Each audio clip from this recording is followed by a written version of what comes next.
የ2018 የ12ኛ ክፍል ውጤት በቀላሉ ለመመልከት ክሮም ኤጅ ስልካችሁ ክሮም ላይ ወይም ደግሞ ጉግል ላይ በመግባት ወይም ደግሞ በኮምፒውተር አማካኝነት እዚህ ሰርች ኢንጂኑ ላይ ቀጥታ በመሄድ ይችን ሰርች ታደርጋላችሁ result.eaes.et ዲስክሪፕሽን ላይ ማስቀምጥላችሁ ይሆናል። ለጓደኛችሁ ሼር አድርጉለት። መልካም እድል ይሁንላችሁ። ሰኞ እንደሚለቀቅ ትምህርት ሚኒስቴር ዛሬ ነሐሴ 16 ይፋ አድርጓል። ሰኞና ማክሰኞ እንደሚለቀቅ መልካም እድል ይሁንላችሁ። 12.3% ማለፋቸውን አሳውቋል ትምህርት ሚኒስቴር። ስለዚህ result.eaes.et የሚለውን ኢንተር ታደርጋላችሁ።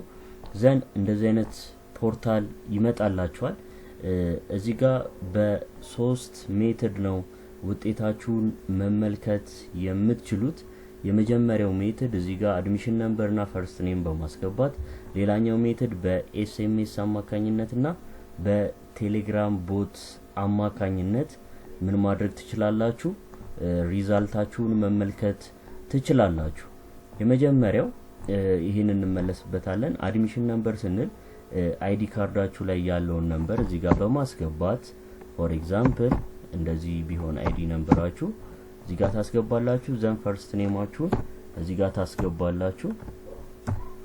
ዘን ምን ማድረግ ትችላላችሁ? ቼክ ሪዛልት ማድረግ ትችላላችሁ። ቼክ ሪዛልት ማለት ትችላላችሁ። አሁን ላይ ግን ውጤቱ ገና ሰኞ ስለሚለቀቅ ማች አያደርግም ብሎ ነው የሚያሳየው። ዘን ውጤታችሁ ከመጣ እንደዚህ አይነት ፕላትፎርም ላይ ቀጥታ እዚህ ጋር ባይ ዲፎልት ፊት ለፊት ይመጣል። ሌላኛው ሜትድ ደግሞ በኤስኤምኤስ አማካኝነት ነው። በኤስኤምኤስ አማካኝነት ደግሞ እንዴት ነው የምንልከው? ሜሴጅ አፓችንን ከከፈትን በኋላ በ6 እዚህ ጋር እንደምትመለከቱት 6284 ላይ አድሚሽን ነምበራችሁን በመላክ ወይም ደግሞ ሴንድ በማድረግ ውጤታችሁ ይላክላችኋል በኤስኤምኤስ አማካኝነት። ሌላኛው ደግሞ በቴሌግራም ቡት አማካኝነት ነው። ቴሌግራም ቡት አማካኝነት ቴሌግራም በምትነኩት ሰዓት እዚህ ጋር ጎቱ ወደ ቴሌግራም ያመራችኋል። በምን ልግባ ይላል። በቡት ልግባ ወይስ በምን ልግባ ይላችኋል። በቡት ትሉታላችሁ። በቡት ካላችሁት በኋላ ቀጥታ እዚህ ጋር ምን ታደርጉታላችሁ? ስታርት ካላችሁ በኋላ ምን ይላችኋል? አድሚሽን ነምበራችሁን አስገቡ ይላል። ዘን አድሚሽን ነምበራችሁን ወይም ደግሞ ቁጥራችሁን እዚህ ጋር ታስገቡለታላችሁ። ዘን ሴንድ ትላላችሁ አውቶማቲክ ወደ ቴሌግራም።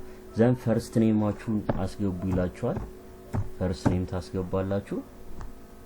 ዘን ሴንድ። ከዛ በኋላ አሁን ላይ ግን ኖት ሪሊዝድ አልተደረገም። ሰኞ ሪሊዝድ ስለሚደረግ እዚህ ጋር ውጤቱን ያመጣል። አፕዴት እንዲያደርጋችሁ ከፈለጋችሁ ሰብስክራይብ ፎር አፕዴትስ የምትለዋን በመንካት ትጠባበቃላችሁ። አውቶማቲካሊ በቴሌግራም ቡት አማካኝነት ውጤታችሁን መመልከት ትችላላችሁ። ልክ እንደዚህ ማለት ነው። ሌላኛው ፕሮብሌም ካጋጠማችሁ ውጤትን በተመለከተ ፕሮብሌም ካጋጠማችሁ በ5 ቀን ውስጥ ኮምፕሌን የምትላለች እሷ ላይ በመግባት ኮምፕሌናችሁን ማቅረብ ትችላላችሁ። መልካም እድል ይሁንላችሁ። ለ12ኛ ክፍል ተፈታኝ ይሄን ቪዲዮ እንዲደርሰው ላኩለት።